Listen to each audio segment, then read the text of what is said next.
Wel nawr te, pleser mawr yw cael cyflwyno ein siaradydd cyntaf bore yma, sef y Dr. Eryn White.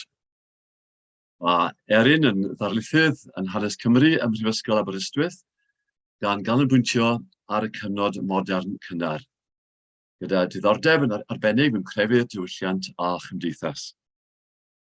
Cyhoeddodd yn helaeth ar Gymru'r 19fed ganrif, yn enwedig, ac mae ganddi hi hefyd ddiddordeb yn y diwylliant print yn gyffredinol ac mewn anghyffurfiaeth gynnar.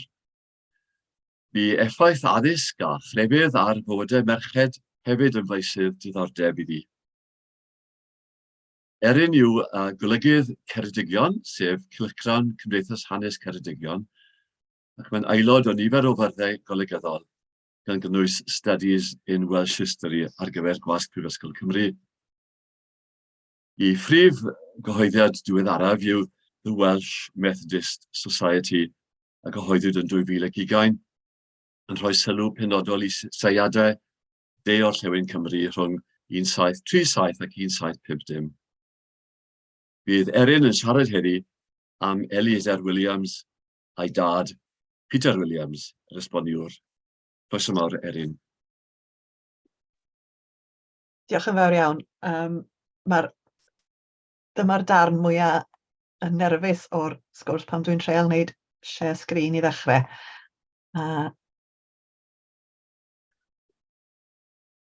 Dwi'n gobeithio bod hwnna'n gweithio. Gobeithio bod pawb yn gweld y sgrin yn iawn? Da iawn, gwych. Dyna'r darn gweitha bob amser yw rannu'r sgrin a rannu'r PowerPoint. Dwi yn cychwyn gyda ymddiheuriadau ag esgusodion oherwydd mi nath Wyn yn arbwyllo i siarad ar y testun yma, bod fi wedi dweud bod fi'n gwybod dim byd am Eliezer Williams. Ond gan bod fi wedi gwneud gwaith ar ei dad, oedd Wyn wedi'n perswadio i y dylen ni edrych ar y mab yn ogystal, ond dwi'n parhau i deimlo mae'n bach yn arwynebol i'w wybodaeth i, felly dwi'n ymddiheurio am hynny. Mae yna fodd i wneud rhagor o waith, dwi'n meddwl, falle ar Eliezer. Ond, a gweud y gwir, mae'r wybodaeth am Eliezer Williams braidd yn gyfyngedig, mae'r ffynonellau efallai yn gyfyngedig. Mae un o'r prif ffynonellau yw'r hanes a luniwyd gan ei fab. A falle bod hwnna ddim yn gwbl ddiduedd fel bydden ni yn ame. Mae yna hefyd deyrnged yn cael ei gynnwys, sy'n cynnwys biwgraffiad yn ymddangos yng Nghylchgrawn y Cambro Britain, adeg marwolaeth Eliezer yn 1820. A'r darnau yma amdano fe wedyn yn cael ei defnyddio ar enghraifft gan George Evans pan mae hwnnw'n sgwennu am Lambed. Felly, yr un fath o ffynonellau mae pobl yn defnyddio wrth drafod Eliezer. Ond wrth gwrs, un o'r ffeithiau mwyaf amlwg amdano fe ar hyd i oes oedd ei fod yn fab i Peter Williams.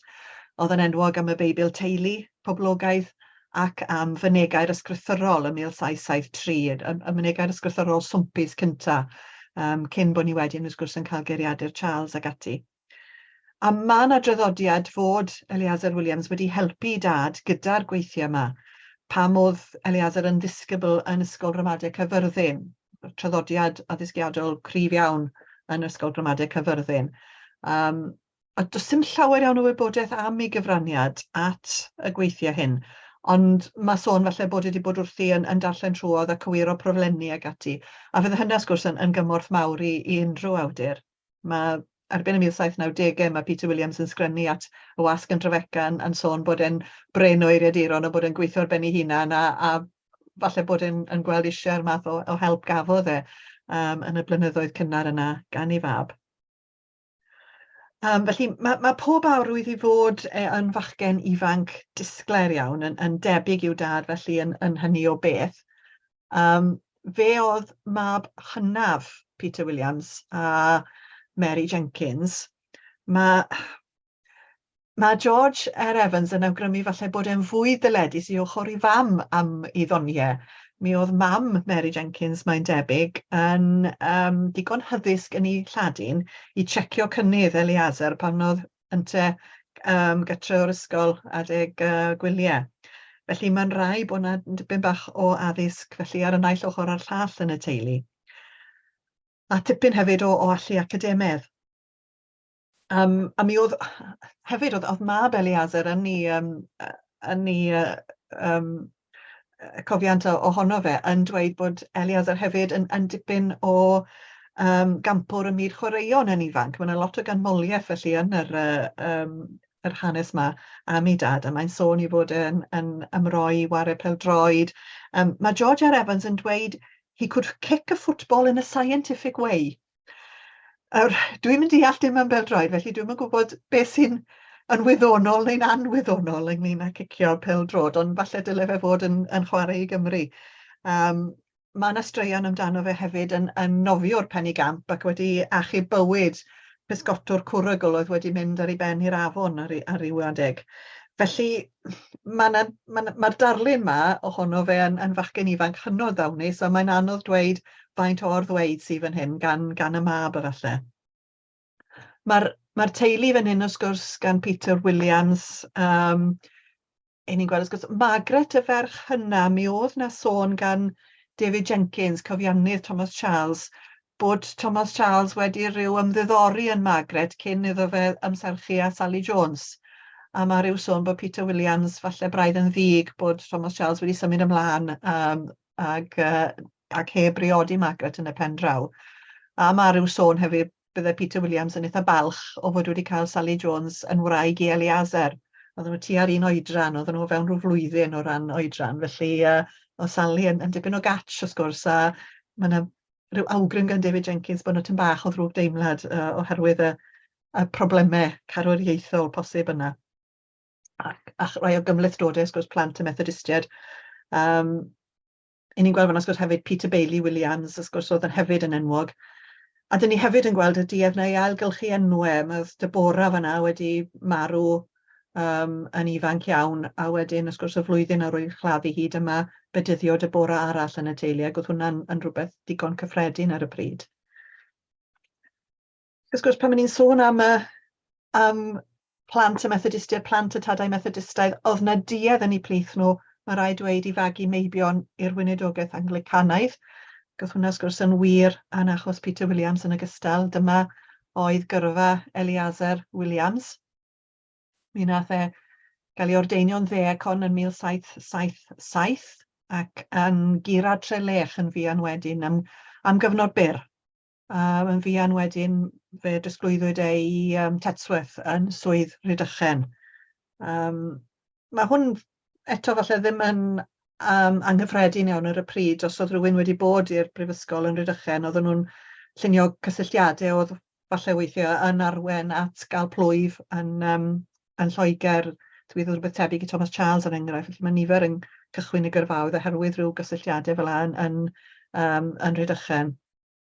Mi gafodd ei BA yn 1778 a chael ei ordeinio'n y ffeiriad yn yr un flwyddyn. Ac yn sgil hynny wedyn cael ei benodi yn athro yn Ysgol Ramadeg Wallingford yn swydd Berkshire a gwasanaethu Acton gerllaw yr un pryd, felly cyfuno'r swyddi yna am gyfnod. Ac wedyn hefyd cael ei MA ymhen ychydig blynyddoedd. Ond mae yna newid gyrfa diddorol yn dod erbyn 1780, oherwydd mae'n debyg bod yna ryw awydd arno fe i weld rhagor o'r byd, a dyma fe yn troi yn gaplan ar long y Cambridge. Rhywbeth digon anturus ar y pryd, wrth gwrs, ar adeg pan oedd yna densiwn unwaith eto rhwng Prydain a Ffrainc. A dyma'r llong y Cambridge, mae'n debyg, yn cael ei lansio yn 1755, rai blynyddoedd cyn, wrth gwrs, bod Eliezer ar ei bwrdd hi, ond dyna hi ar y chwith yn y llun yma, yn y doc, yn barod i cael ei lansio am y tro cyntaf. Nawr, yn ystod y cyfnod oedd Eliezer ar y llong, mae'n debyg mae'r prif orchwil oedd gwarchod Môr y Gogledd. Ond erbyn tua 1782, yn sicr mi oedd y llong wedi bod yng nghanol brwydro yn ardal Gibraltar. A sôn bod y llong wedi bod yn dyst i suddo'r llong arall yn y llun yma, sef y Royal George, y llong mawr ar y dde fan hyn, mae'n debyg yw'r Royal George, a'r llong yna wedi mynd i'r dyfroedd dyfnion ger Gibraltar, a mae'n debyg bod Eliezer ar fwrdd y Cambridge pan oedd hynny'n digwydd. A mae fab yn sôn bod Eliezer mewn blynyddoedd i ddod yn adrodd straeon am ei brofiadau ar y môr a straeon lliwgar iawn am hynt a helynt y llong. Felly mae'n amlwg bod yn tymach o arw ryw fab yn sgil hynny. Nawr, un o'r cysylltiadau pwysig fan hyn yw'r gŵr yma sydd yn ymddangos ar y dde'r is-lyngesydd y Vice Admiral Keith Stewart. Nawr, dyw e ddim yn hollol glir o'r ffynonellau faint o gysylltiad oedd yna rhwng Keith Stewart a Eliezer. Mae'r cofiant gen I fab yn dweud bod Keith Stewart wedi bod yn gapten ar y Cambridge fwy na lai trwy'r cyfnod oedd Eliezer ar fwrdd y llong, ond mae fel petai cyfnodion y llynges yn awgrymu bod Stewart wedi symud i'r llong, wedi cael meddiant o'r llong fel petai erbyn haf 1782, ond yn sicr mi oedd yna adnabyddiaeth rhwng y ddau. Mi oedd Eliezer, mae'n debyg, yn gwasanaethu ar y llong am rywfaint o amser pan oedd Stewart hefyd ar fwrdd y llong. A oedd hwnna, wrth gwrs, yn gysylltiad pwysig iawn, oherwydd nai y Keith Stewart yma oedd John Stewart Iarll Galloway.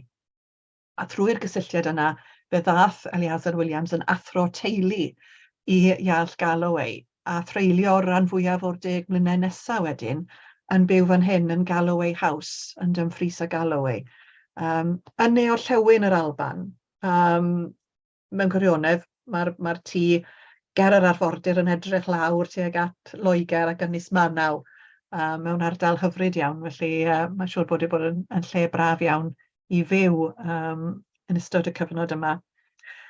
Nawr, ni dysgu'r plant yn unig oedd gwaith Eliezer ar y pryd, ond mi oedd e hefyd yn ymchwilio i acher teulu. Mi oedd y saethfed Iarll yn awyddus iawn i brofi bod gydag ei hawl i deitl Saesneg Baron Stewart. Oherwydd mae'n debyg bod Iarll Galloway yn cael sedd yn hir ar glwyddi ar y pryd fel arglwydd cynrychioliadol o'r Alban, ond oedd e ddim yn cael hawl automatig oherwydd mae teitl Albanaidd oedd ganddo fe. Ond oedd y teitl Saesnig yma, Baron Stewart, yn rhoi'r hawl automatig i fod yn aelod o dir arglwyddi. A mi oedd na rhywun arall yn y teulu yn mynnu mae gydag e oedd yr hawl i etifeddu'r teitl. Felly oedd cryn dipyn o amser i brofi hyn, a dwi'm yn gwybod pam oedd e mor gymleth ac yn cymryd gymaint o amser. Ond yn y pen draw, ar sail gwaith ymchwil Eliezer, fe gath Iarll Galloway y teitl ychwanegol yma. Mae disgrifiadau o'r Iarll Galloway ddim yn ffafriol iawn o'r cyfnod. Mae James Boswell, er enghraifft, yn ei ddisgrifio fel a little man with a great flow of animal spirits. Mae nhw rhyw sôn braidd yn ddirornus amdano fe, ond yn sicr oedd wedi bod yn gefnogaeth i Eliezer ac wedi rhoi gwaith iddo fe am gyfnod, a thrwy dylanwad y teulu wedyn dath Eliezer yn ficer cynulgeio a Llansawel erbyn 1784. Mae'n debyg bod hynny oherwydd y cysylltiadau trwy Iarll Galloway, fe gafodd ei bywoliaeth wedyn trwy law yr arglwydd gynghellor ar y pryd.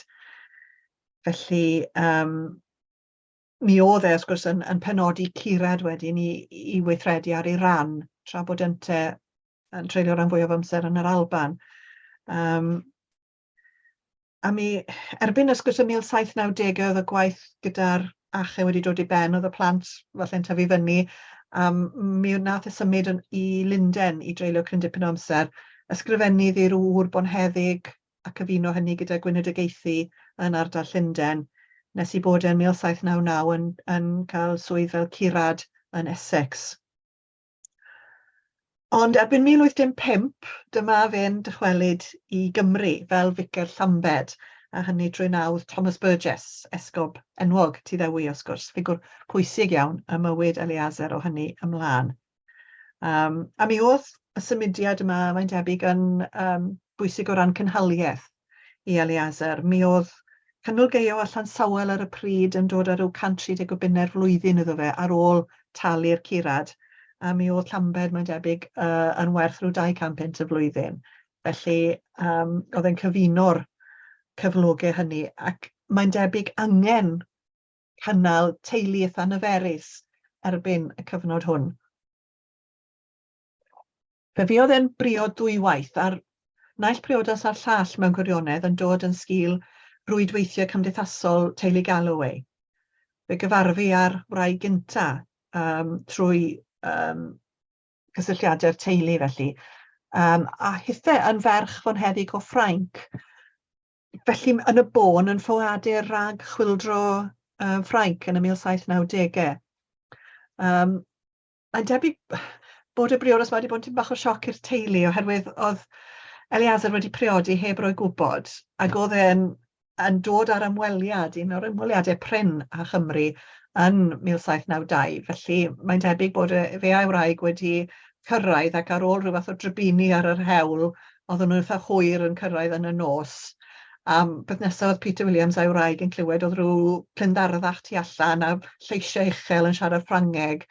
A rhaid ni ddim yn deall beth yn y byd oedd yn digwydd, a dyma Eliezer yn dod mewn a gweud, o, dyma'n wraig i, mae'n dod o Ffrainc. Felly, ddim cweit beth o'n nhw wedi disgwyl o ymweliad i mab, mae'n debyg. Ond mae yna diwedd eitha tragic i'r briodas gyntaf fe oedd Ann farw yn 1796. Oedd yna un mab o'r briodas a gynta'n marw tua rhyw flwydd oed. A mi welwch chi sgwrs y wraig yn marw fyna yn 1796, yr un flwyddyn a fi farw Peter Williams, felly oedd yn gyfnod digon trist i Eliezer, a mae rai llythyron o'r cyfnod yn awgrymu bod yn teimlo'n digon isel ar y pryd. Ond yn ailbriodi yn weddol gyflym fyna 1796, yn priodi eto trwy gysylltiadau teulu Galloway yn dod i gysylltiad â merch fonheddig o deulu o'r Iwerddon. Nawr, mae'r hanes am Eliezer yn y Camro Britain yn pwysleisio fod y wraig hon yn gostus iawn i'w chynnal. Mae'n dweud bod hi'n accustomed to indulge in fashionable gaiety and dissipation. Mae'n cweit yn siŵr faint o fashionable dissipation oedd yn Llambed ar y pryd, ond mae'n debyg bod hi'n ceisio ffindio fe. A mae ei theulu hefyd yn ôl yr hanes hwn yn faich trwm iawn yn ariannol, ac yn ôl y sôn yn arwen Eliezer i fyw tu hwnt i'w incwm. Nawr oedd mab Eliezer yn gwadu hyn yn llwyr yn ei hanes yn dweud na, mae hyn yn hollol anghywir, a falle bod hynny'n naturiol bod e'n dweud yn wahanol. Ond mae yna arwyddion bod yna broblemau ariannol. Yn sicr erbyn i Eliezer farw ym 1820, nath e farw heb ewyllus. A mae'r cyfnodion yn dangos y ferch hynna, Maria fan hyn, oedd erbyn hynny'n briod. Hitha'n cael caniatad i wenyddu'r stad, ond rhyw amheuaeth a'r teulu a ddyle cael yr hawl, neu'r person oedd ar Eliezer fwyaf o ddyled iddo fe, sef siopwr lleol, lle mae yna sôn bod yna ddyledion. Ac wrth gwrs oedd nifer o'r plant yma yn parhau yn ifanc iawn pan fu farw i tad, ac wrth gwrs eisoes wedi colli mam. A fi'n rhaid sefydlu rhywbeth o gronfa, mae'n debyg i helpu'r plant. A i ni yn gweld Thomas Burgess yn apelio am gyfraniadau yn lleol ac yn cyfrannu hunan, oherwydd bod yna rhyw deimlad bod angen helpu plant anffodus Eliezer Williams. Ac ni'n gweld eto fan hyn, wrth gwrs, enw Peter Bailey yn ymddangos, y mab parchedig St George Armstrong, dyna'r mab nath sgwennu hanes i dad a chyhoeddi gweithiau i dad. Ac yn dilyn y traddodiad teuluol o fynd i'r weinidogaeth. Ac yn ni eto yn gweld y duedd yma o ailgylchu enwau, Mark Sinnott yn marw'n faban ifanc iawn, ac yna'r ail Mark Sinnott, y plentyn ifanca, yn marw yn blentyn ifanc hefyd. Felly, tipyn bach o drybini yn hanes y teulu ifanc yna wedi colli rieni. A mi oedd yr awydd mae geisio cynnal y teulu, mae'n debyg yn rhan o'r penderfyniad i gadw ysgol yn Llambed. Mae'r llun yr ysgol fan hyn, yr adeilad fan hyn yw'r un adeiladwyd ar ôl cyfnod Eliezer. Mi oedd yna ysgol, mae'n debyg, o ryw fath cyn 1815, a felly rhyw ail sefydlu falle dylen ni ddweud oedd gwaith Eliezer ym 1815, ond yn gwneud hynny gyda seil bendydd Thomas Burgess. A rhan o'r bwriad oedd paratoi bechgyn ar gyfer ei ordeinion yr eglwys, ond hefyd yn cynnig addysg mwy cyffredinol i'r rheini oedd am ddilyn gyrfa broffesiynol o unrhyw fath. A mi oedd hwn wrth gwrs yn sefydlu Llambed fel canolfan addysgiadol, gallu dweud mae dyma'r cychwyn falle o'r o'r coleg a dyfodd allan o hynny.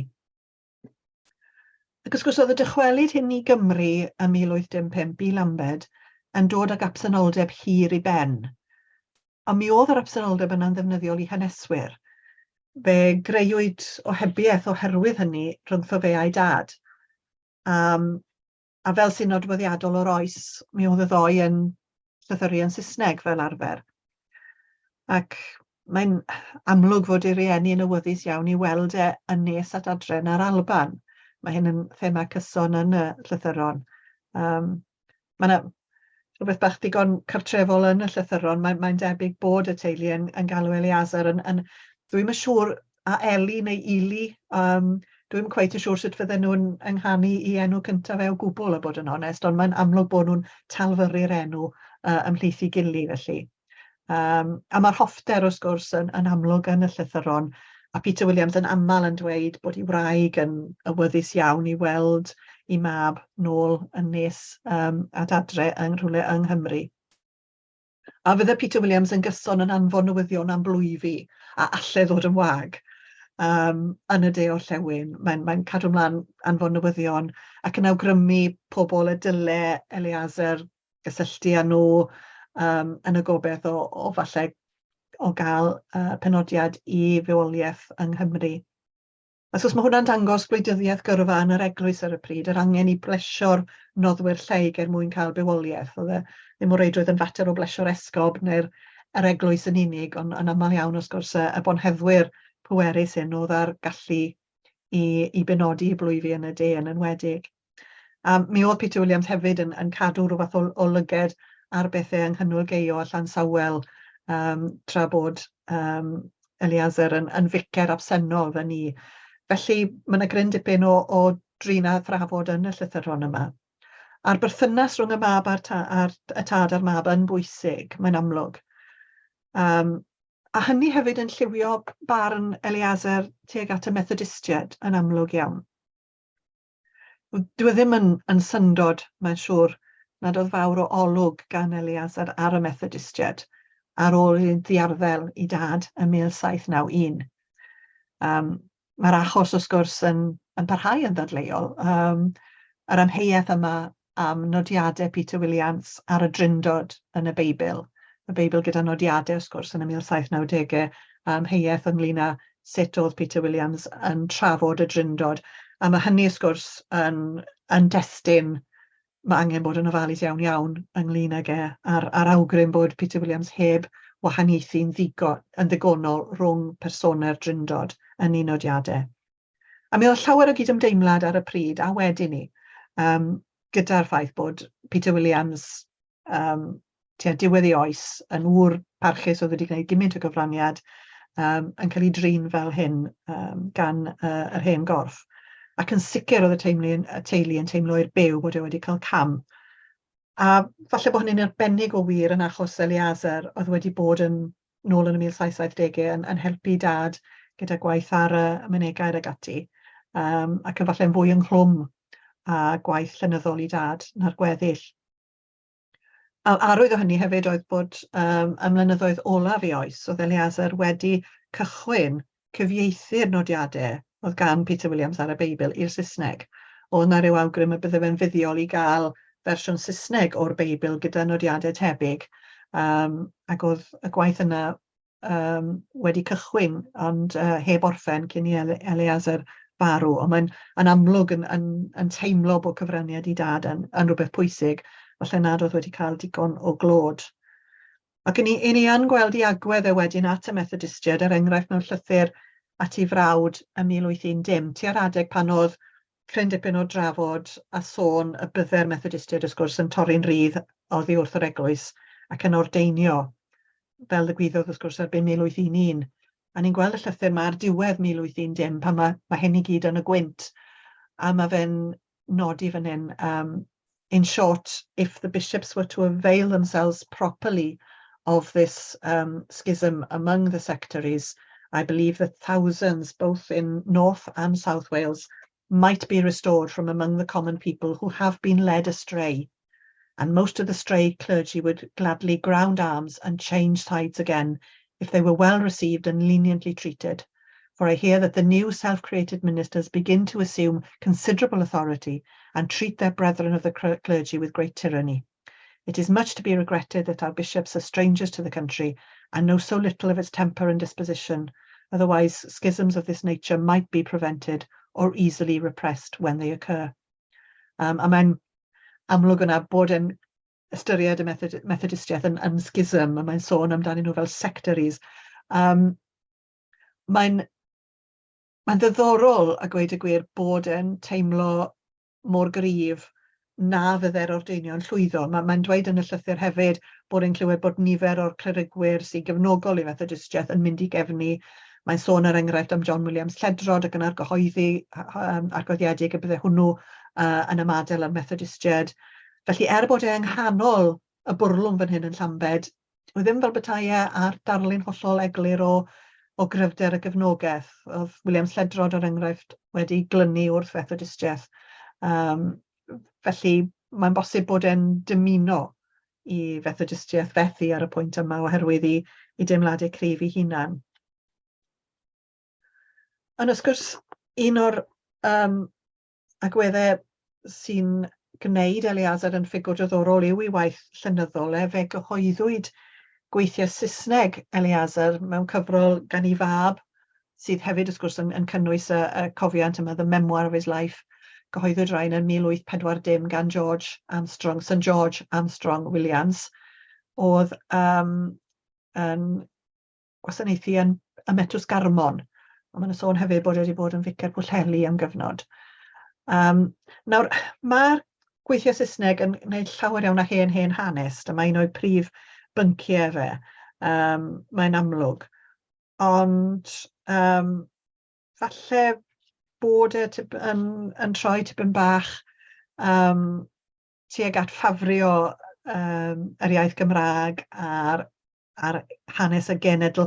Mae fe fel llawer o gynnyrch y cyfnod falle yn gwyro tuag at chwedle yn hytrach na hanes moel, pan mae'n dod i hen hanes cyndeidio'r Cymru. Mae hyn yn duedd, falle'n digon naturiol ar y pryd, mwyn ceisio dangos roth o falchder yn hanes y Cymru, oedd na duedd falle i ddefnyddio chwedle yn hytrach na'r hanes go iawn.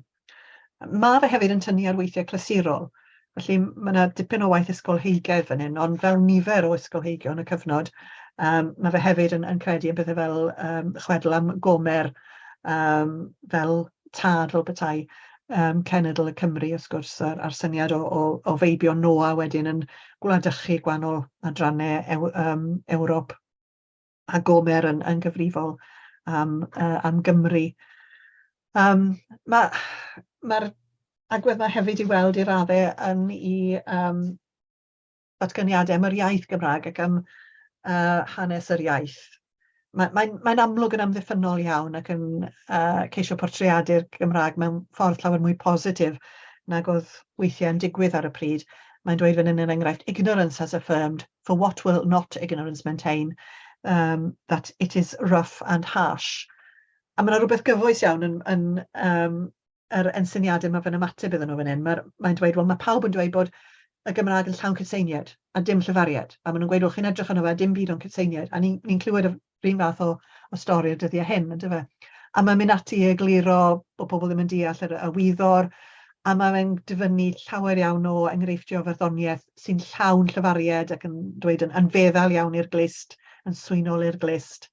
Mae'n mynd mlaen i gymharu y Gymraeg gydag Eidaleg a Ffrangeg, ac yn dod i'r casglad bod ieithoedd Celtaidd wedi cael dylanwad ar draws Ewrop i gyd. Eto ni'n mynd nôl i'r syniad mawr o'r iaith yn un o'r hen ieithoedd Tŵr Babel ac yna trwy meibio Noa fel petai yn cael dylanwad ar draws Ewrop. Mae'n dweud bod modern Italian owes its mellifluence of sound to the manners and the language of the Celtic tribe of the Longobardi. A mae dim ymlaen yn gweud, from this cursory view of the history, the topography and the various dialects of Europe, it would appear probable that the Celts, the Gauls, the Longobardi, the Cymry and other Celtic tribes under different denominations at some remote period overran almost all Europe. Mae'n syndod mewn ffordd fel rhywun mor ysgolheigaidd nad oedd e'n gweld bod y tebygrwydd mewn geiriau Cymraeg, Eidaleg a Ffrangeg yn deillio'r ffaith bod yna wreiddiau o'r Lladin. Mae'n dueddol o gredu, wel, mae'r ieithoedd Celtaidd sydd wedi cael dylanwad arnyn nhw gyd, ond dyw e ddim yn fel bethau'n dweud yn bendant fel bydde rhywun yn disgwyl o mae'n amlwg bod Lladin wedi effeithio ar y rhain, wedi dylanwadu ar y rhain. Felly, fel nifer o ysgolheigion yr oes, falle bod ar dir bach yn Simpson pan mae'n dod i drafod gwreiddiau yr iaith a'r genedl. Mae'r dir mwy diogel pan mae fe'n helpu Samuel Rushmeric, er enghraifft, gyda gyfrol ar hanes Sir Aberteifi. Mae'n cyflwyno gwybodaeth am Llambed ag ati i'r gyfrol yna. O ran ei farddoniaeth, un o'i weithiau mwyaf yn y Gymraeg oedd Marnad i Thomas Picton. Rhywun na fydden ni falle ddim yn ystyried mor dderbyniol erbyn hyn, ond falle Eliezer yn cael ei denu gan y syniad amdano hwnnw fel arwr Waterloo. Mi oedd yn feirniad yn Eisteddfod enwog Caerfyrddin yn 1819 ar y chlysur hanesyddol, pan ddaeth yr orsedd ar Eisteddfod ynghyd yn yr Ivy Bush. Thomas Burgess yn agor ar chlysur ac Eliezer Williams yno ochr yn ochr Eiolo Morgannwg, felly ymhlith cewri'r genedl. Mi sgrifennodd nifer o benillion Saesneg i'w adrodd mewn porthrobiadau dramatig gan ei ddisgyblion yn Llambed. A mae'n ymddangos bod ei ddisgyblion yn Llambed yn ei gofio fe'n barchus iawn. Mae gyda ni farnad gan Daniel Evans, Daniel Ddu o Geredigion, yn dweud y ieithydd a dywynydd ac ynesydd gwew hen oesau, fe fynodiaeth bleser helaeth ei farddoniaeth i fyrddionau. Oedd ganwyll yn hardd gynnau, waw llon i oleo llu, diwygiau y gymdogaeth a'i addysg i'n misg er maith. O falchder ofer afiach ei dirio'n ddwyfron oedd iach. Iawn fi gael yw gael deg oedd, gweinidog y gwan y doedd. A'r gael deg wrth gwrs gorlan fyna, y llyniad am fygeilio ei braidd. Wrth gwrs, falle bod hyn yn ystradebol, dyna'r math o beth i ni'n gweld mewn marnadau yn gyson. Ond fe gasglwyd arian gan ei ddisgyblion i godi cofeb yn Eglwys Llambed, a hwnnw'n 9 troedfedd o uchder. Lle a geiriau plodwyw iawn arno fe yn cofio am Eliezer. Felly mae'n amlwg bod yna barch ymhlith i gyn-ddisgyblion. Ac un peth yn sicr y gallu dweud o'i blaid yw i fod yn yr ysgol mae'n debyg yn dysgu rhywfaint o Gymraeg, ac oedd hwnna ddim yn wir ym mhob sefydliad addysgiadol ar y pryd. Felly oedd hwnna yn rhywbeth yn sicr o'i blaid. A mi oedd yna gymharu yr ysgol gydag Ystrad Meurig o ran safon. Nid o ran ysblander yr adeilad, oedd yr adeilad mae'n debyg yn ddigon siampl ac heb fod yn unrhyw beth fawreddog iawn, ond o ran safonau'r disg mae'n debyg bod yr ysgol yn cyrraedd tuag at safonau Ystrad Meurig ac ati ymhlith un o'r sefydliadau mwyaf derbyniol ar y pryd. A mi oedd ysgolion gramadeg fel hyn, wrth gwrs yn ei gwaith da iawn, nid yn unig o ran paratoi ar gyfer y weinidogaeth, ond paratoi ar gyfer gyrfa prifysgol nes ymlaen. A dyna yn y bôn, falle oedd prif gyfraniad Eliezer Williams oedd y cyfraniad yma o ran sefydlu Llambed fel canolfan addysg a sefydlu'r ysgol ramadeg yma, a wnaeth gryn dipyn o les i nifer o fechgyn ifanc i roi nhw ar ben y ffordd. Felly, tym bach o olwg weddol arwynebol mae'n ei ofn ar Eliezer Williams, ond gyrfa diddorol ac amrywiol, mwy amrywiol na fydde rhywun falle wedi disgwyl o fab i glerigwr Methodistaeth fel Peter Williams. Diolch. Diolch yn fawr iawn, Eryn. Diolch yn fawr iawn. Gael ei cwestiwn cyflym i chi. Wy'n deall bod Eliezer yn tefnyddig wrth y Methodistiaid y dilyn diarddeliad i dad, ond fe ddiarddelwyd Peter yn 1791 fi'n credu. Wel, nawr te, ie, ond oedd yn Methodist 1777, gallu ordeinio, dipyn cyn y diarddeliad i dad. Sut oedd Peter wedi methu dylanwadu ar ei fab felly, neu oedd yn fath o Methodist cur tu fewn i'r eglwys wladol am gyfnod hir. Ond chi'n synnu bod e ddim wedi bod yn Methodist mwy weithgar felly, gan ei bod yn fab i dad. Ie, ydy mae hynna'n ddiddorol, achos o'r meibion Methodistaidd eraill, chymod, fel John Williams Monticelli nag ati, a Nathaniel Rowland, bod hwnnw wedi mynd i i gorsydd dyfnu hwn yn y diwedd.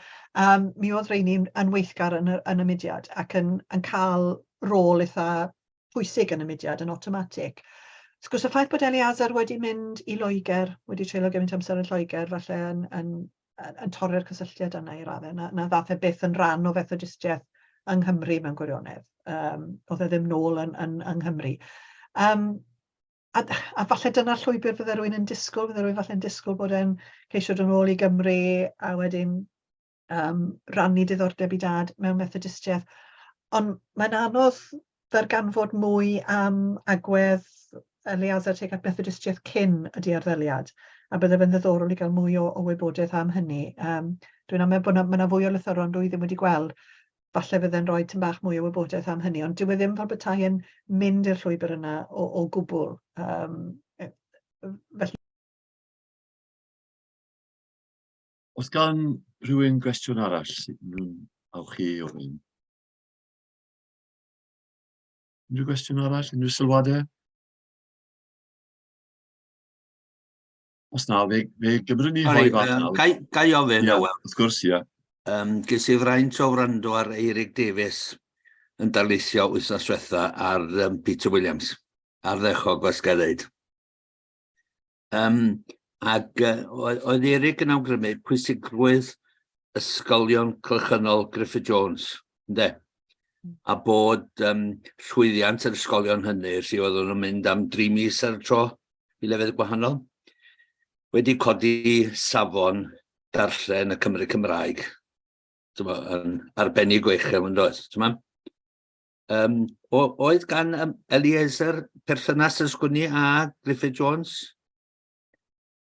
Wel, wrth gwrs, mae'n ddiddorol bod yr ardal yna o Sir Gaerfyrddin wedi cynhyrchu y bobl arbennig dawnus yma, bod gyda ni Griffith Jones, bod gyda ni Bridget Bevan, mae gyda ni Peter Williams a Thomas Charles i gyd yn dod o'r dalgylch yna.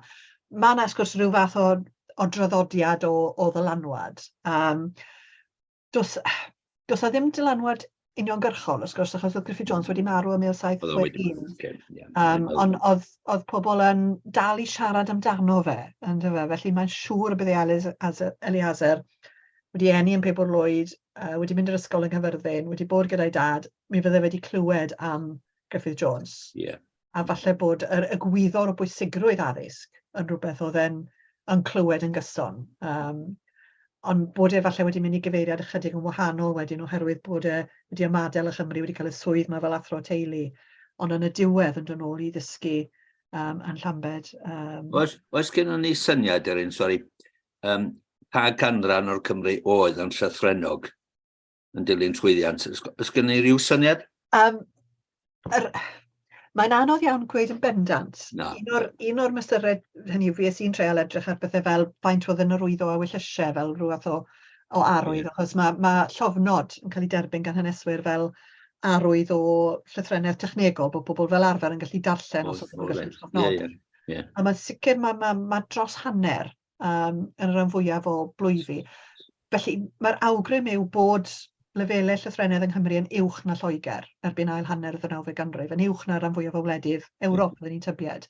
Yn Lloegr maen nhw'n awgrymu falle 45% ymhlith y dosbarth canol ag ati. Felly mae yn ymddangos bod yr ysgolion cylchynol wedi gwneud newid aruthrol. Mae'n anodd iawn i fesur ond just y niferoedd oedd tua 250 o filoedd wedi cael hyfforddiant erbyn i Griffith Jones farw ym 1761. Ac poblogaeth Cymru ar y pryd tua 490 o filoedd. Felly ni'n sôn am hanner y boblogaeth. Mae fe'n ryfeddol yr hyn yna. Diolch yn fawr. Diolch yn fawr iawn. Iawn, diolch yn fawr iawn. Diolch yn fawr eto, Eryn, am eich cyfraniad bore yma a sgwrs ddifyr dros ben. Byddai'n hael siaradwr heddi yw Robert Rhys, ac ysdyn nhw'n yr un croeso trwy'n galon i ddwynta hefyd. O 1978 tan 2018 roedd Robert yn ddarlithydd yn adran y Gymraeg Prifysgol Abertawe, gan ymddiddori'n bennaf yn llenyddiaeth Gymraeg ddiweddar. Cyhoeddodd lyfrau ar waith Waldo, Daniel Owen a James Hughes, a fe hefyd alygodd 2 gyfrol y patrwm am yr Olyw. sef ysgrifau am feirdd Cymraeg yr 20 ganrif. Ar y cyd ag Allen Llwyd, hefyd golygodd gasgliad o gerddi Waldo. Ymhlith i gyhoeddiadau diweddar, mae dwy ysgrif ar waith y bardd o ffeiriad D. Emlyn Lewis, cynficer llwyf hynod Llandarog. Mae Robert yn byw ym Mhorth y Rhyd, nid nepell o Llandarog, ac mae ei wedi cyfnodi hanes brwydr trigolion Cwm Gwendraeth yn erbyn cynlluniau i foddi'r cwm yn y gyfrol Cloer Clwydi. Yn ystod ei yrfa, mae Robert wedi bod yn olygydd ar yr adferwr, papur y cwm, barn a'r cylchgrawn Efengylaidd. Heddi bydd Robert yn siarad am David Owen, Brutus, ac yn hwli a'i arwr ynteu Herwr ydoedd. Croeso mawr ato ni, Robert. Diolch yn fawr iawn, Owen, mae rhaid mi rannu'r sgrin nawr, dwi'n credu.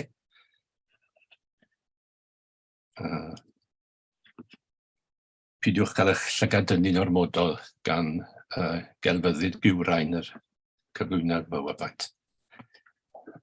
Diolch yn fawr o croeso. Dwi'n gobeithio bod y golen ddigonol yn y stafell yma. Dweud o gythys dwi ddim. Roedd hi'n anodd, mae'n braf iawn cael bod y plith gyms am sawl reswm, braf cael cip ar ambell wyneb cyfarwydd ar y dechrau. Wel, roedd hi'n anodd gwrthodd y cais ddath gan Wyn James i drafod, fel dwedodd y llenor dychanol o Sir Gar yn y pelio ato fi trwy'r ymadrodd yna. Brutus, oherwydd o'n i'n cael fy nenu ar unwaith gan y cyfle dydde'n dod a'r rheidrwydd fydde arnau i ail ddarllen rhai o ddarnau rhyddiaeth mwyaf llachar 415, fel yr o'n i'n eu cofio nhw. Ni'n wedi darllen nhw'n dipyn. Ac falle adnabod a cheisio deall eu hawdur cyffroes a dadleuol o'r newydd. Pan ddath y cais am deitl, cyn bod y sylwadau hyn wedi ymffurfio, gwbl mewn gwirionedd, roedd y cwestiwn Brutus Arwr ynteu Herwr yn cyfleu'r hyn oedd yn ymhen i ar y pryd. Herwr, sylwch, nid heriwr. Mi oedd e'n herio, ac oedd e'n llenor heriol. Ond herwr yn golygu awtlo, dyna oedd gen i'n ymhen. Ac o'n i wedi mynegu'r syniad yna mewn darn sgrifennes i am Brutus mewn erthygl ar lynyddiaeth ganrif 15 dros 20 mlynedd yn ôl. A sylwadau oedd gen i fi'n credu yn cyd-fynd ar darlun gewch chi yn y cyfurlyfrau, rhai o'r cyfurlyfrau safonol, ac yn adlewyrchu rhagfarnau cyffredinol am Brutus dros yr canrifoedd diwetha. Ynddi, yn yr erthygl honno, ni'n cyfeirio ato fe fel gŵr blin a chanddo asgwrn i'w grafu.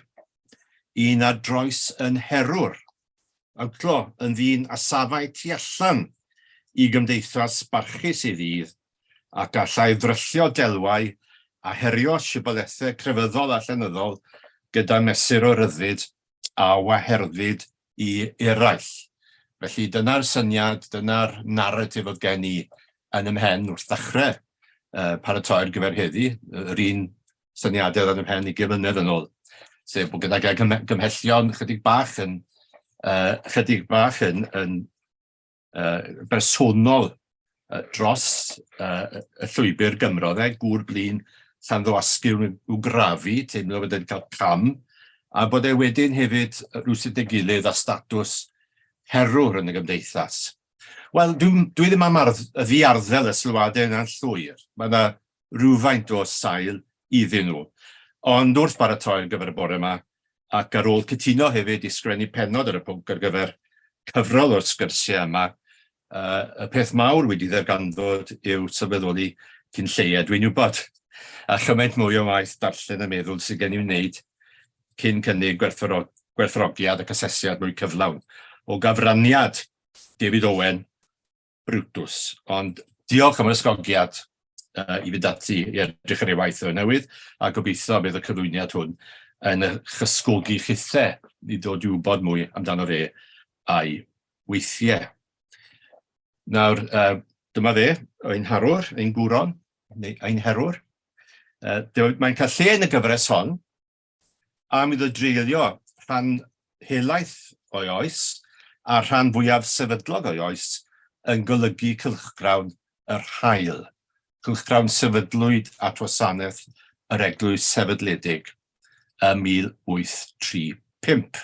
Felly golygydd oedd golygydd ar gylchgrawn oedd at wasanaeth yr eglwys sefydledig ac yn mynegu safbwyntiau y rhai fydde'n perthyn i'r eglwys at i gilydd. Dyna pam byddai'n rhan yn y gyfres hon, Gofal yn Gwinllan.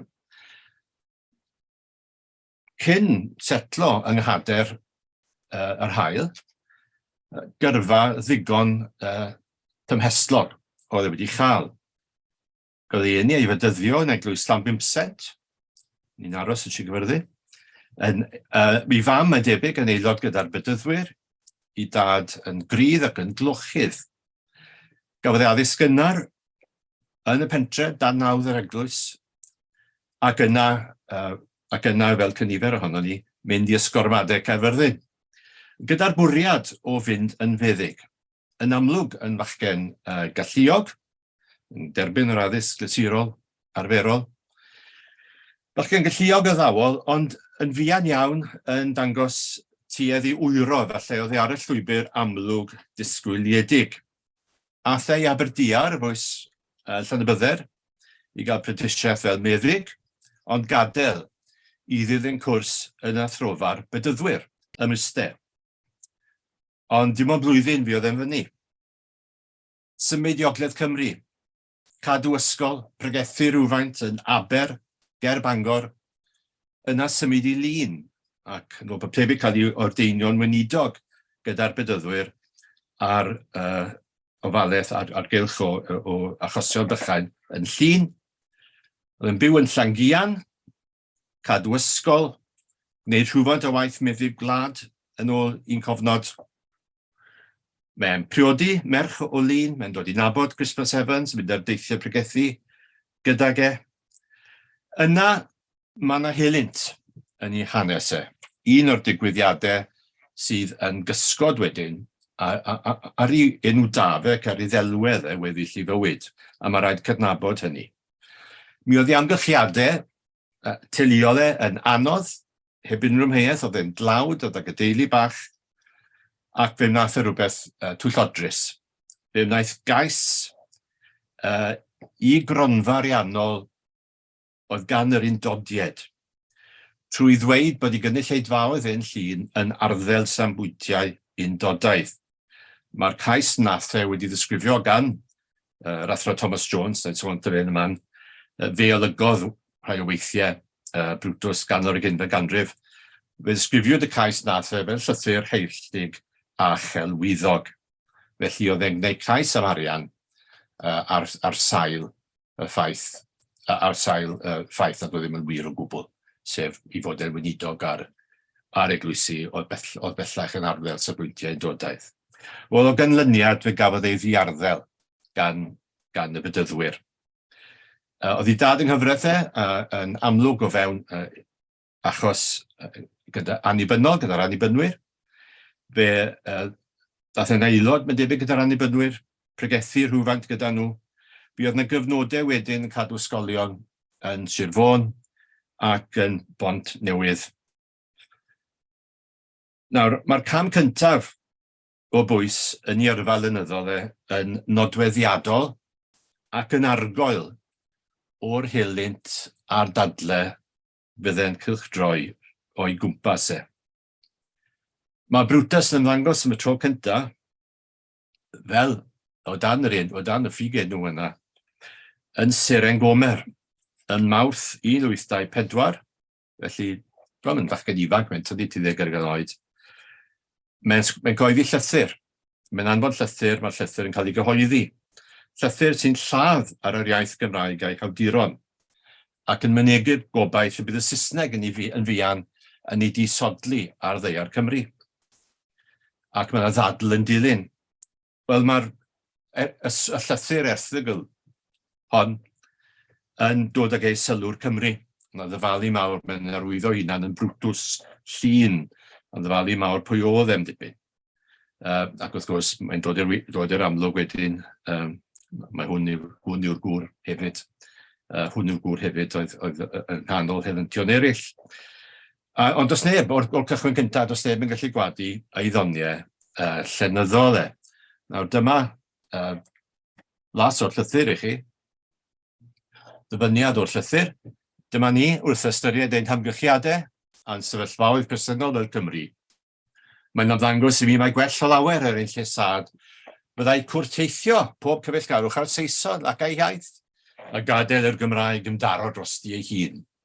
Neu ysbernir yn fwy buddiol, wneithir anreg ohoni i'r beirdd. Mae dipyn o ddychan ar feirdd Cymru a'i honiadau di-sail am wychter eu cerddi nhw a'r traddodiad yn perthyn iddyn nhw yn y llythyr. Gadael i'r Gymraeg ymdaro drosti hyd i ysbernir y fwy buddiol, wneithir anreg ohoni i'r beirdd, fel y tywychont ar y rhufen a'r braster sydd arni. Cadisgwyd i hynny cant ganu ei mawl a datganu ei chlod yn ddiwrthwynebiad. Hynny yw, allwn ni roi'r iaith Gymraeg i'r beirdd. Llan nhw dwchi ar rhufen a braster y iaith os nhw eisiau. Mae'n mynd mlaen dwy'n yr iaith Saesneg i ymarferiad cyffredin, byddai yn fawr ychwanegiad at ein gwybodaeth. Canis pa ddyn o dan y nef, mor ddwl, mor anwybodus, ac mor gibddall a Chymro uniaeth. Pe dysgau y Cymru Saesneg, byddai yn foddion i'w dwy'n i fwy sylw yng ngolwg y byd. Pet ysgrifennid y llyfr mwyaf gwreiddiol a gorchestol erioed yn yr iaith Gymraeg, ni byddai ei deiniad ond o fewn cylch cyfyng. Yna rwyf yn gofyn i bob meddwl di-diedd pa un gwell ganddynt fod yn Saeson enwog neu yn Gymru an-enwog. Wel, dyw'r datganiadau o'r fath yma ddim yn unigryw yn y cyfnod i ni'n sôn amdano, ond mae'n tipyn o ffordd i wneud eich ymddangosiad yn y byd llenyddol Cymraeg yn diwedd. Ac mae yna rhywbeth pan bydd rhywun yn cael mynd ati i wneud yr hyn sy'n eisiau wneud, sef sgwennu cofiant i Brutus, mae rhywbeth eironig nawr yn yr brawddeg ola sy'n ar y sgrin. Mae e'n mynd yn ei flaen, wrth gwrs, i wneud gyrfa, i wneud cyfraniad enfawr trwy gyfrwng yr iaith Gymraeg yn unig. Pa un gwell gan ei fod yn Saeson an-enwog neu yn Gymru. Saeson enwog neu yn Gymru an-enwog.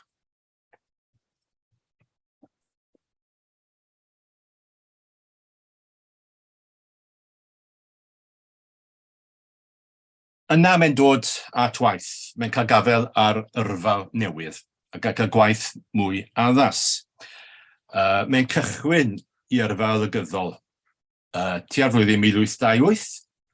Mae'n golygu Lleuad Rhys, cylchgran gyhoeddyd yn Aberystwyth. Ac mae'n byw am gyfnod yn Llanbadarn. Yna yn symud eisiau gyferddin, ond nid i fro i unedigaeth, ond i bentre Tŷ Gwyn, ger Llanymddyfri. Mae'n ddyfalu wedi bod i fod e'n disgwyl galwad i fugeilio'r eglwys annibynnol, enwog yno, a'i fod e wedi cael ei siomi. Ond dwi ddim yn gwybod a'i tydogi cymhellion nad o'n nhw'n bod yma pobl sydd wedi dweud hynny neu beidio.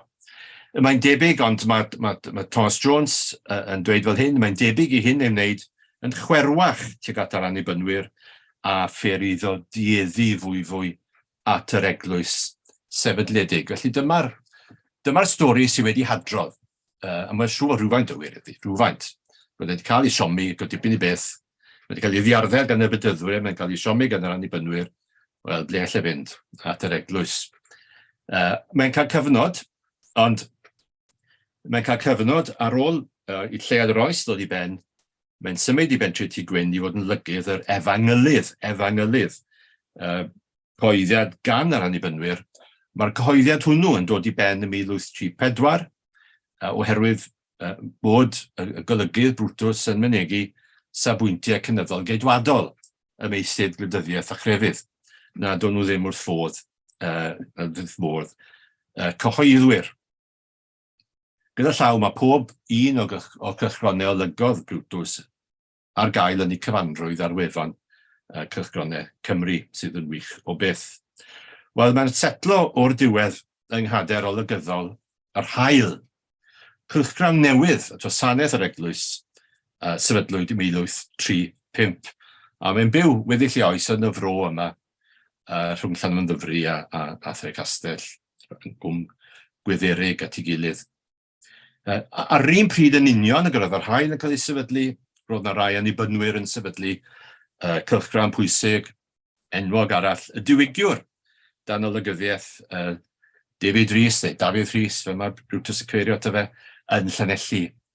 Ac fel sy'n hysbys, mi roedd yr ymryson wedyn, rhwng y ddau olygydd a'i sefbwydiau gwahanol a'i cylchgronau yn rhan gyffroes wreillionog y fywyd gyhoeddus Cymru am 10 mlynedd ar hugain.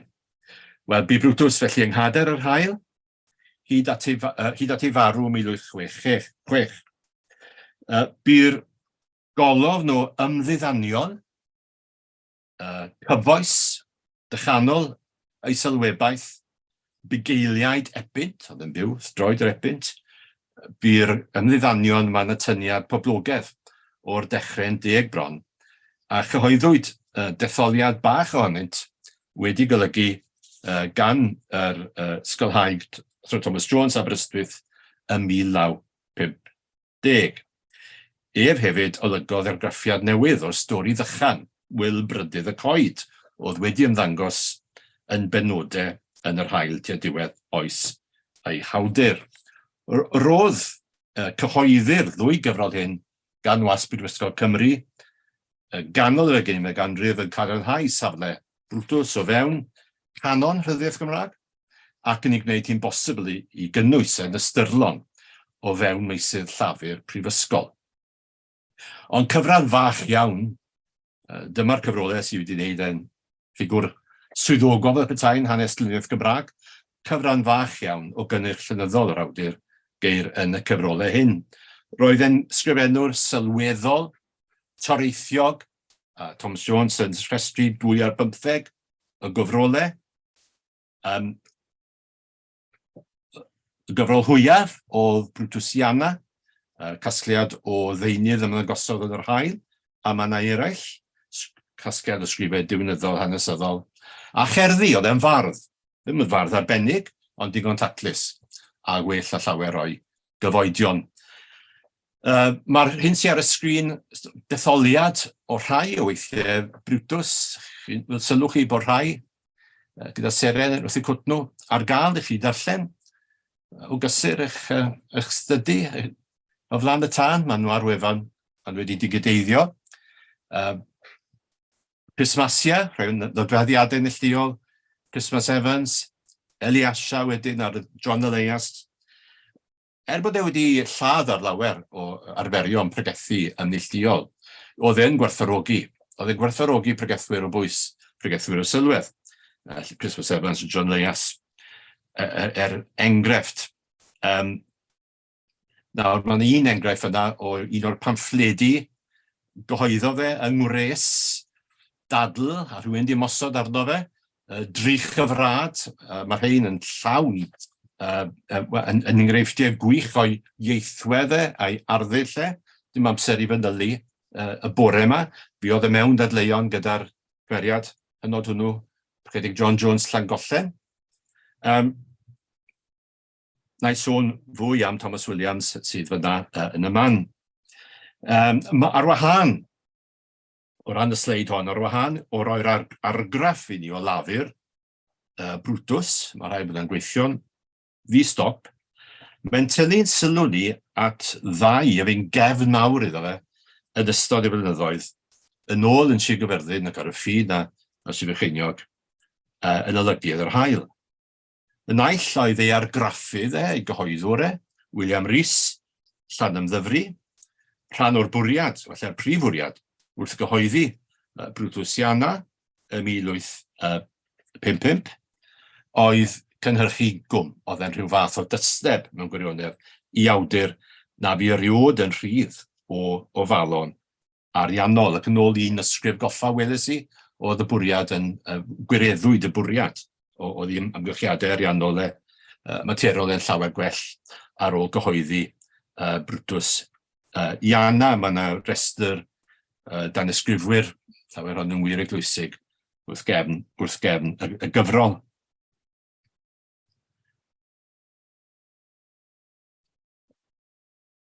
Ail gymeriad pwysig yn ei fywydau oedd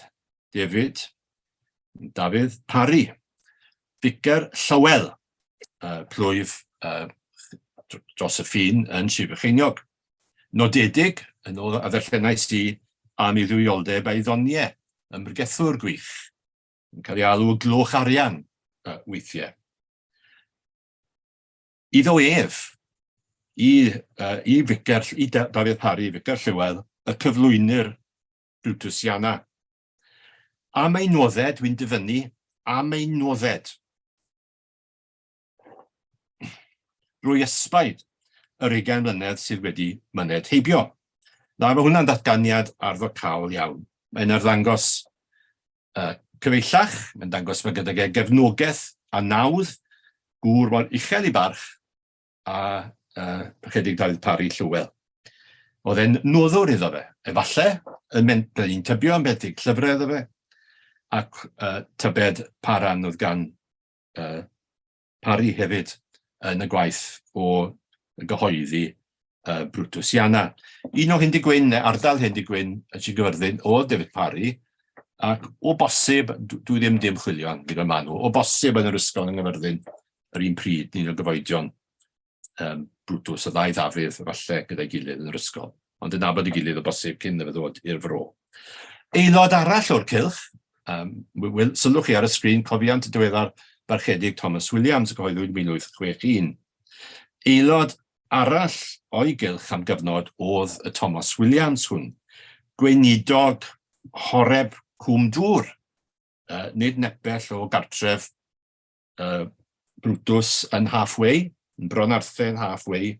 Oedd e'n aml yn mynd ar y Sul, dwi'n siŵr beth oedd ei batrwm rheolaidd e, oedd e'n sicr yn mynd i Llywel, oedd e hefyd yn mynd i oedfawn eglwys y Bydyddwyr, yn horeb Cwm Dŵr. Ac yn ôl un tist, adolygodd e'r gwaith, neu arolygodd mae'n ddrwg da fi, y gwaith o aildrefnu'r capel, o wella'r capel, sydd bellach yn Birdding y llaw, yn rhad ac am ddim. Ac fel uniodd Brutus fel y gwelwch chi, gofiant coffa iddo fe ar ffurf cyfres o lythyrau. A phan adolygwyd y gyfrol honno yn Seren Cymru, gan olygydd y cylchgron ar y pryd, mae hwnnw'n sôn amdano fe mynd i bregethu yn horeb Cwm Dŵr, tuag 20 mlynedd ynghynt, ac yn aros gyda'r gweinidog. Wrth i'r sgwrs droi at Brutus, dechreuodd hwn ar golygydd, gyfeirio at Brutus yn ôl y rhagfardau poblogaidd ym Neilltuwyr y dydd, ac ailadrodd rhyw straeon oedd wedi glywed amdano fe. A dyma Thomas Williams y gweinidog yn torri ar ei drawseg yn dweud yn ddifrifol wrtho. Fy machgen mawr i, nid ydych chi'n nabod Brutus, yr ydych wedi cael eich camarwen amdano. A gathon ni flaen i roi portread amgen ono fe, a newidiodd i feddwl am byth. Mae'n cyfeiriadau Brutus yn penod gyntaf ac ymadrodd gwirionedd y cofiant yn cadarnhau fod yna gyfeillgarwch dwfn a bod nhw'n treulio llawer iawn amser yng nghwmni a'i gilydd. Ac yn credu mae un o'r pethau wedi ddysgu, wedi gael wrth baratoi'r gyferheddi yw'r darlun yma o gynefin Brutus, cynefin daearyddol, a hefyd y gyfeillach oedd gydag e. Oedd na gydernid i'r gyfeillach honno, oedd gydag e Parry Llywel yw'r dwyrain, Thomas Williams gydag e yn yr un pentreg e bob pwrpas, ac yna William Rhys i argraffydd byddai fe'n ymweld ag yn gyson yn Llanymddyfri. Nawr, dwi wedi cyfeirio at y ddelwedd negyddol iawn yma, oedd yn cylchredeg wedig mewn cylchoedd ymneilltuol am Brutus. Fe geir enghraifft yng nghofiant John Thomas Lerpwl i'r Dr Thomas Rhys, fel hyn mae e'n cyfeirio at Brutus. Bradychodd ymneilltuaeth, hyn llwyr ddarfod a golygiaeth yr efengylydd, yr ail golygodd e, ac am y chwarter canrif Olaf ei oes, bu yn fath o balam Cymreig wedi ei gyflogi i regu'r ymneilltuwyr a'r dudalennau ar hael. Dyna'r cyhuddiad yn ei erbyn e, bod wedi dilyn y ginog. Dydy'n felly o Brutus, dim argwyddiadau dyfnion, gwas cyflog yr eglwys oedd e yn cael ei dalu i fynegu safbwyntiau arbennig am grefydd a gwleidyddiaeth. Ynghlwm wrth hynny oedd na achwyn am ei fichedd e, ac mae'r cofiannydd yn adrodd stori amdano fe. Doedd e ddim yn llwyr wrthodwr, roedd y mudiad llwyr wrthodol yn ennill tir yn ystod y ganrif, ac o'n nhw'n gallu ymosod ar Brutus ar y sail hwnnw hefyd. Ond, un cofnod llygadist i wrthbwyso hynna. Cyn ddisgybl iddo fe, oedd wedi cael ei ddysgu ganddo fe yn Gwydderig, pan chedig Tŷ Lewis Casnewydd yn 1898. Mae'n ei gofio, mae'n gofnod gwerthfawr, rhai argraff i ni o pa fath o fywyd oedd gan Brutus, a'r amgylchiadau digon cyfyng oedd arno fe, yn ystod yr oes yma o gyfrannu cyment i niwddaduriaeth a llenyddiaeth Cymru. Mae'n ei gofio mewn tŷ gwael, meddwl fe, pan oedd yn byw hentre tŷ gwyn, oedd e ddim yn gwell na stabal. Mae'n symud ar ôl hynny i dŷ ychydig yn well, yn agos i'r pentre bach, lle bu'n cadw un ysgolion, Madam Bevan, a bu'r sawl sy'n sgwennu, gweinidog yma ym 1898, sy'n sgwennu'r atgofion hyn yn Seren Gomer, yn ei gofio fe fel hyn. Cofiaf yn dda, meddwl fe, i fod ambell dro yn rhoi gofal yr ysgol i mi. Ac un arall, tra fydde e wrth y bwrdd yn sgrifennu erthyglau i'r hael. Ysgrifennau yn gyflym ryfeddol, arlenni 4 plyg, ac ni fyddai fawr o amser yn llenwi dalen mewn llaw fan. Weithiau yng nghanol ei waith torau i wylo, nes y byddai'n prynu, bryd arall, torau chwerthin fel ynfyd. Dan y cynyddiadau hyn, elai at yr afon gerllaw i olchi ei ben a'i wyneb, ac yma'n rhyw 1/4 awr dychwelau at yr un gwaith. Pan fyddai falle mi edrychwn ar ei ysgrif, a gwelwn fydano y pathetic, megis glan yr iorddonen. Hyn barodd yr wylo, bryd arall bugeiliaid epynt neu rhywbeth digrif, a roedd yn ymgolli neu bwnc, ac yn cael ei drechu gan erth yr ysbryd oedd ynddo, bydded hwnnw brydd neu lawen.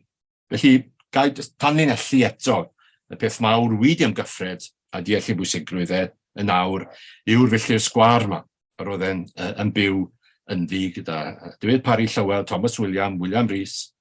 Hyn am dros 10 mlynedd ar hugain o olygu misolyn.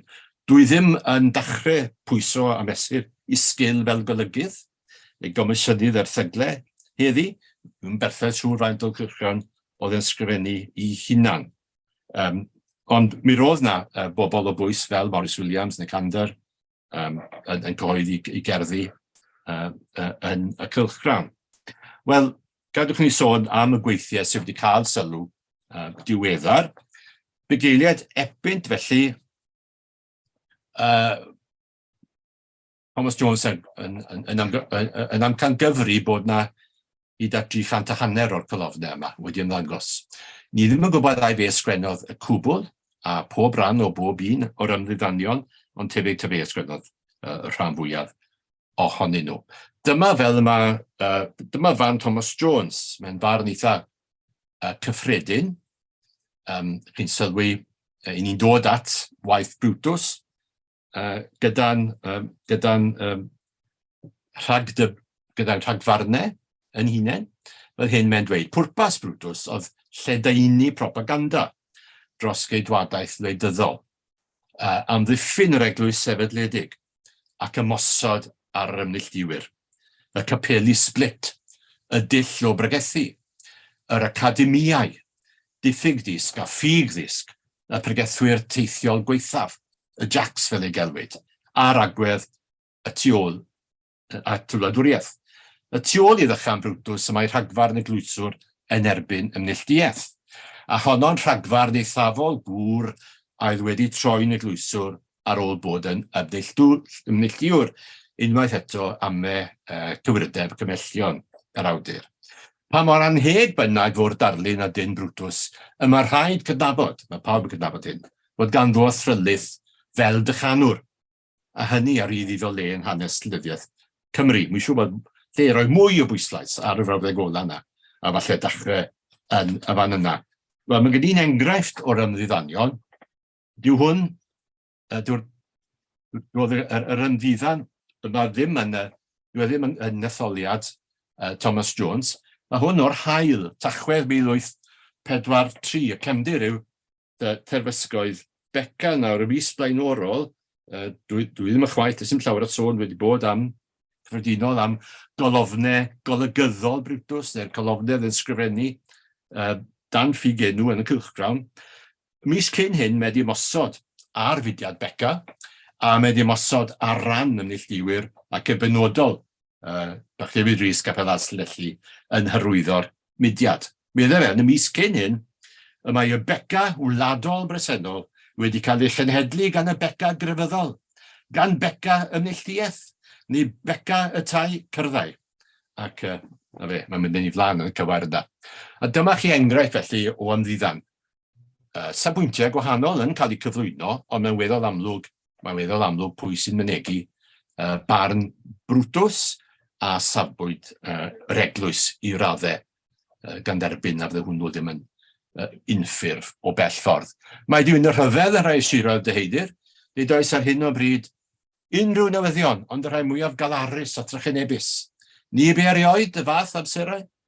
Ydyw, meddai Ifor.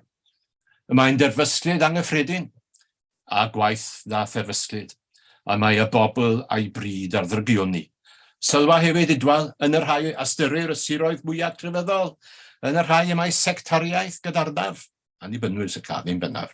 Y mae'r afelywodraeth, y terfysgiadau a'r difrodiadau mwyaf, y mae crefydd ymneilltiedig wedi methu atal y bobl rhag bob math o ddrygau. Mae tyn wath na'r gwyddelod ei hunain. O, nid ar grefydd y mae bai, meddai Edwal. Gwir ddigon, meddai, ond mae bai yn rhywle, ac mae'n amlwg bod crefydd sectarol yn anelliog i atal drygau. O begyd mae ugeiniau cannoedd o'r sectariaid yn cyflawni yr ysgeler derau presennol. Ond meddai Edwal, gan mynegu safbwynt, fydde gyffredin yn y dwigiwr, ond mae bobl yn cael eu gwasgu o ganlyniad parfedd o ei bod yn gwingo.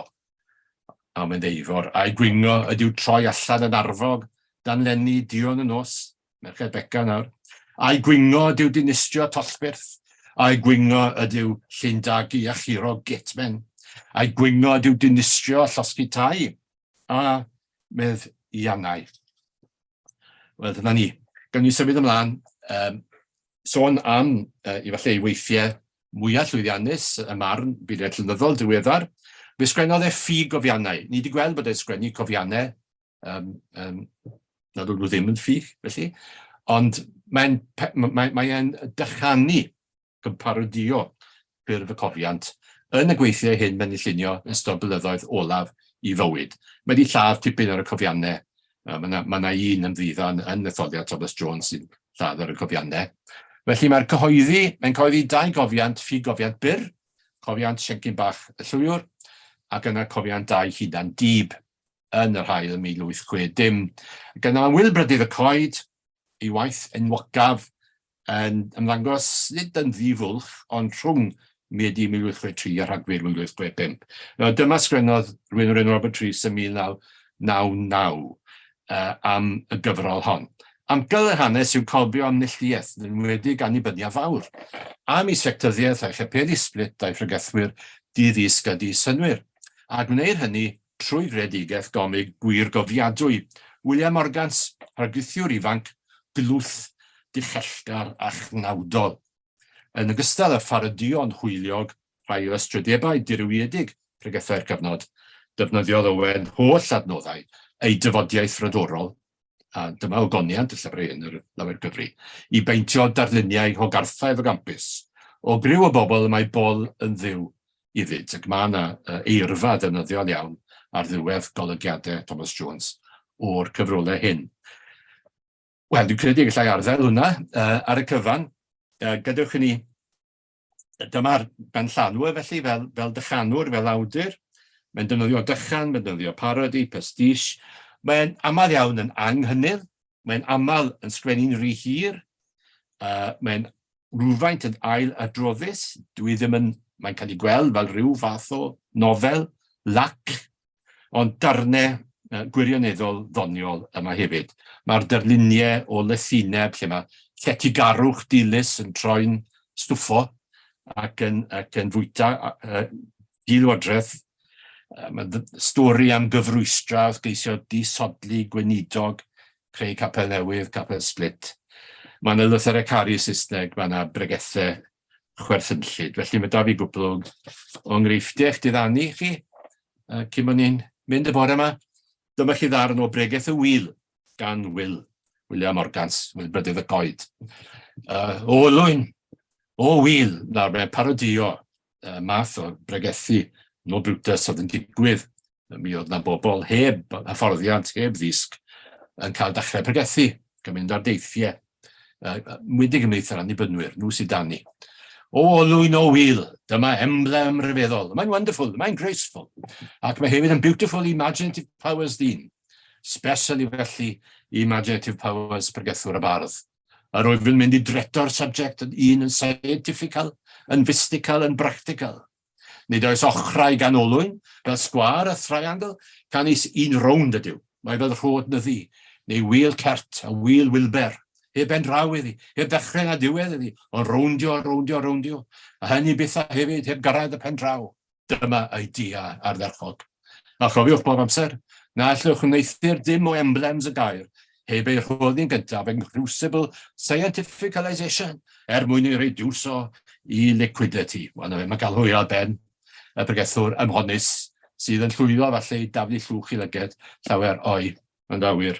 Nawr, mae'n elfen anfoesol hefyd yn perthyn i'r pregethwr ifanc, ac mae'n cael hwyl wedyn ac yn hyrchu rai lythyrau cari Brutus at Miss Williams.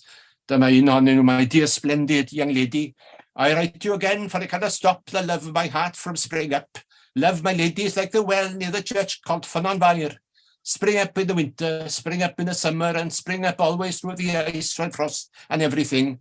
I hear love too in my heart poking and poking, in the bed, in the house, and in the pulpit. Send to I to tell you that you love I, and be the wife of I, and I marry you at once in silence in the office of the register. And this is best that your father will forgive us after the knot is safe and sound. Send a line to I, saying you love I and marry I, the Reverend William Morgans, Minister of the Gospel in the New Church. Dyna chi, enghreifftiau o'r math o lyfeisiau dechanol. Mae Brutus yn ei defnyddio llawer mwy i'w ddweud. Mae'n tynnu at y terfyn. Wedi arfer meddwl fod rhywbeth eironig yn lleoliad y plac Sir Cof am Brutus ym mhentre Tŷ Gwyn. Chi'n sylwi bu'n byw yn y pentref hwn. Dwi'n dweud mae dyma yn union lle nhw'n byw. Yn y lle gwael iawn ma, dim gwell a stabal. Golygydd yr hael, awdur Brydydd y Coed, un yn fi'n amlwg yn lle ddechrau cronol bedwarau ganrif y bydde. Nawr, wastad yn meddwl bod rhywbeth, wedi arfer meddwl, bod rhywbeth eironig yn y ffaith bod chi gorfod pasio y plac yma cyn bod chi'n cyrraedd fan hyn. O fewn ychydig gannoedd a thenni, dwi'n siŵr fan diwedd. Yn agos iawn, y ddoi le'n agos iawn at ei gilydd. Bron fel tasau...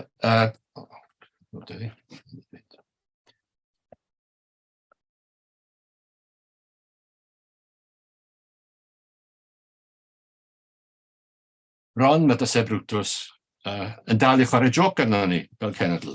Yn dal i dynnu blewyn o drwyn angydffurfiaeth. Bod rhaid i chi fynd hibo hwn i gyrraedd Pantycelyn o bob man. Os taw llenor delw ddrylliol o dde, iconoclast, ond nid cofeb iconoclastaidd sydd gyda ni fan hyn mewn gwirionedd. Wel, Dwi ddim yn credu hynny bellach. Dwi'n credu bod y ddau. Dwi ddim yn credu bod y gofeb yn sbwylo'r ffordd i Batacilyn i ni. Gyda llaw, cofier bod pentre Tŷ Gwyn, lle bu oedd yn byw, cofier bod pentre Tŷ Gwyn yn Gapel Slit enwog yn achos y sefydlwyd oherwydd gwahaniaethau diwynyddol yng Nghapel Cefn Arthen, nid nepell o gartre diweddarach Brutus yn halfway.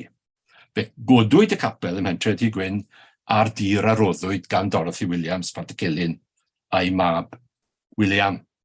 Wel, wi wedi newid yn meddwl eitha sylweddol am Brutus. Dwi ddim yn gweld fel Herwr mewn gwirionedd. Bellach, Herwr ydy.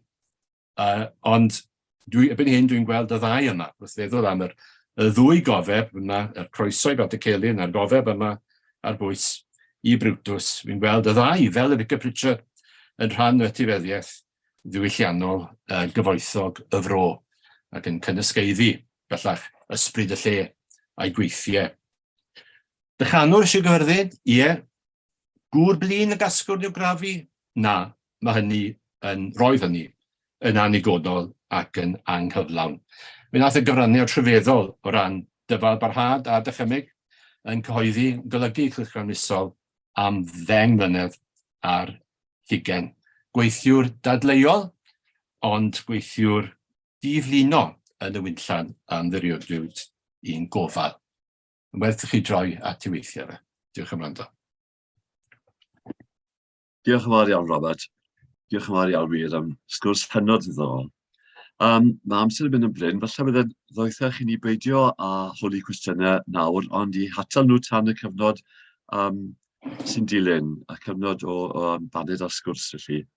Ond cyn hynny, gai ofyn am i Manon Crydwen James, gynnig ein diolchiadau yn ffurfiol, os gwelwch yn dda, Manon. Diolch Hywel. Gai ddiolch o galon ar y rhan i gyd i Eryn a Robert am ddau gyflwyniad hynod o glir a bywiog hefyd. Da ni wedi mwynhau a da ni wedi cael gledd bore yma. Da ni wedi cael yn addysgu am ddau ffigwr holl bwysig a wedi cael darluniau clir a cyflawn. A mae hynna yn bendant ydy ein gweledigaeth ar gyfer yr sgysio yma ydy darganfod mwy amdan neu darganfod mwy ynglyn â'r ffigurau amlwg yn y cyfnod yma.